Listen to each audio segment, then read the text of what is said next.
So you want to own a funeral home. About as recession-resistant as a business can be, since demand for this service never actually goes away, healthy gross margins on merchandise, and a genuine role serving your local community during its hardest moments. It looks like one of the most stable, trust-based small businesses left in America. Here's the detail that should surprise you before you assume the funeral home you grew up trusting is still what it appears to be. Roughly 1 in 5 funeral homes in the United States is now owned by a large public or private equity-backed corporation, and the largest of these, Service Corporation International, has a documented, deliberate strategy of keeping the original family name on the sign after buying a business, removing almost all corporate branding, and, according to reporting cited in the company's own SEC filings, doing so specifically because consumers were far less likely to notice or object to a change of ownership if the name over the door never changed at all. By the end of this video, you'll know what it actually costs to open a funeral home, why the margins on caskets and merchandise look better than what most owners actually keep, the unusual, decades-long financial structure behind prepaid funeral contracts, and exactly how a Houston-based public company built a strategy around staying invisible while quietly becoming the largest funeral provider in North America. Owning a funeral home isn't one business. It's 3, all serving families during the same difficult moment. Version 1, the independent family-owned home. A local owner, often the same family for multiple generations, handles everything from arrangements to embalming to the service itself, keeping full control and the entire margin. Roughly 80% of funeral homes in America still operate this way. The corporate-owned, locally branded location. A public or private equity-backed consolidator owns the business outright, but deliberately keeps the original family name, and often the original staff, visible to the community while centralizing back-office operations, purchasing, and, in many cases, the actual embalming and preparation work behind the scenes. The direct cremation specialist. A low-overhead operator, often built around a call center and a website rather than a chapel, focused entirely on simple, low-cost cremation with minimal merchandise sales. This version has grown quickly as cremation has overtaken burial as the more common choice nationally. Opening a full-service funeral home from scratch is a genuinely serious capital commitment, typically running somewhere between $750,000 and $2.5 million, depending on location, facility size, and services offered. Property acquisition or a long-term lease is usually the largest single line item, commonly $250,000 to over $1 million, followed by essential equipment like embalming tables and refrigeration units running $50,000 to $200,000.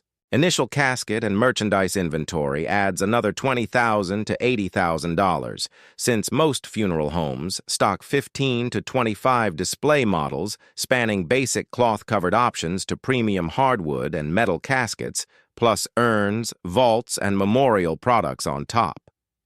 Most new funeral homes take 18 to 24 months to reach break-even, a longer runway than most small businesses, because trust in this category is built slowly and typically can't be rushed with advertising alone. Here's where the numbers get interesting.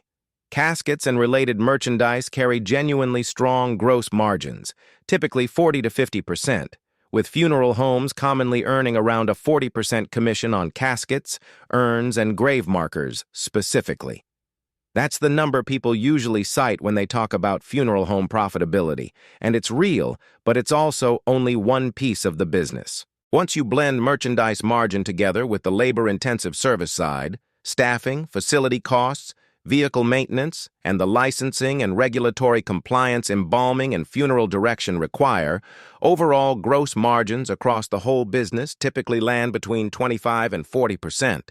And net profit margins after every expense settle to somewhere between 10 and 20%, with single-location independents, usually at the lower end of that range, and larger, multi-location operators reaching the higher end through genuine economies of scale. On an average single-location revenue of around $1 million a year, That's a real but modest bottom line, not the windfall the merchandise commission number alone might suggest. Now, for a financial structure genuinely unique to this industry, a significant share of funeral home revenue comes from pre-need contracts, agreements where a customer pays for their own funeral years or even decades before they'll actually need it.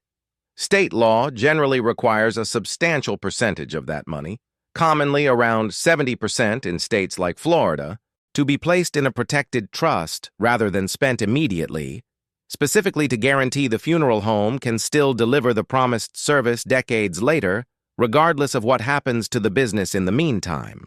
That structure creates a genuine long-horizon financial puzzle. A pre-need contract signed today has to eventually fund a funeral at whatever prices exist 10, 20, or 30 years from now, while the trusted portion of that payment sits invested, growing, or shrinking with the market the entire time.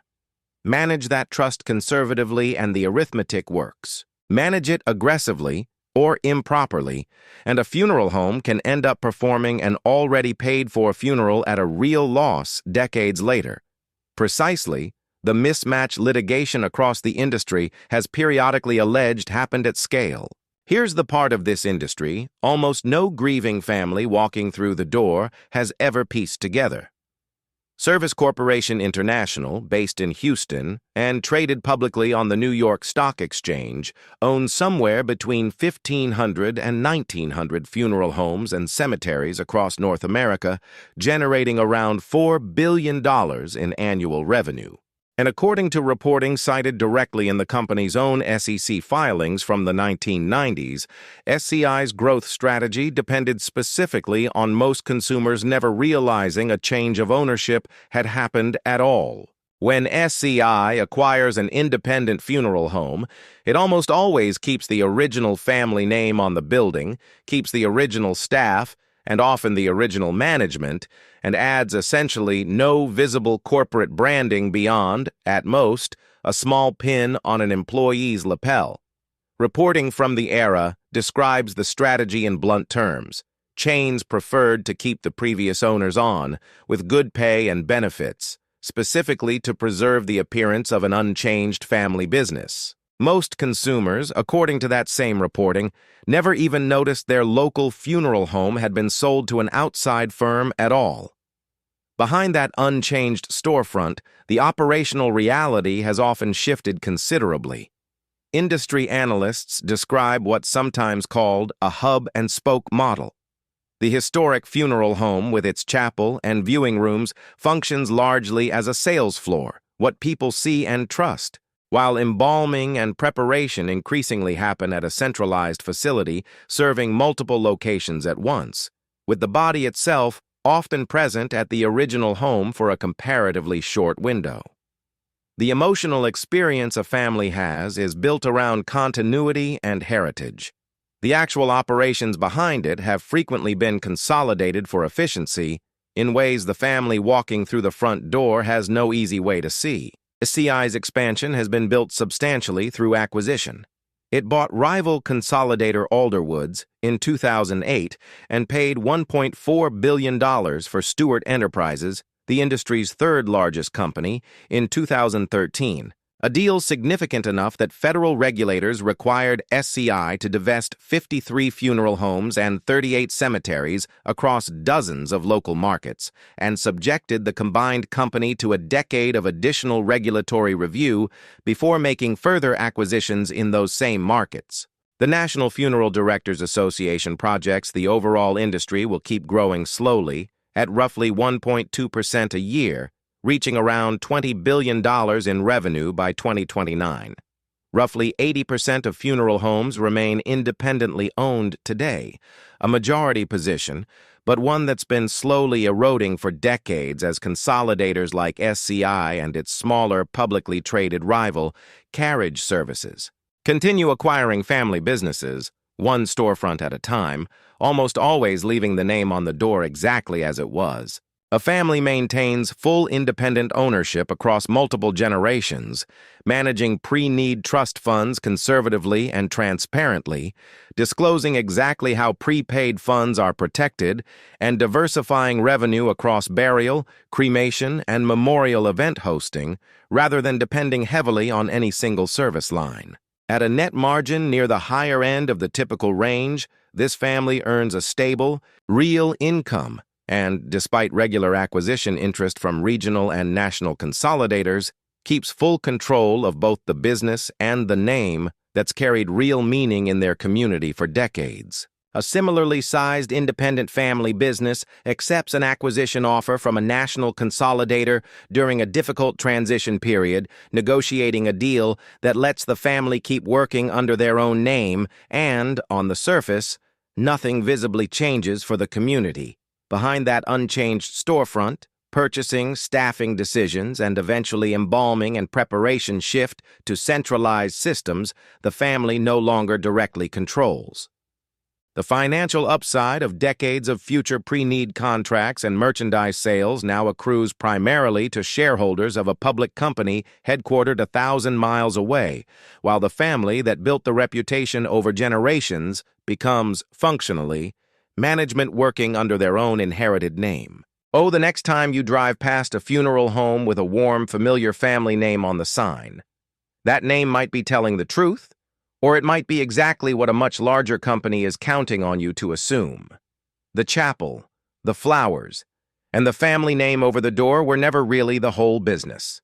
Who actually owns the trust fund your prepaid contract sits in?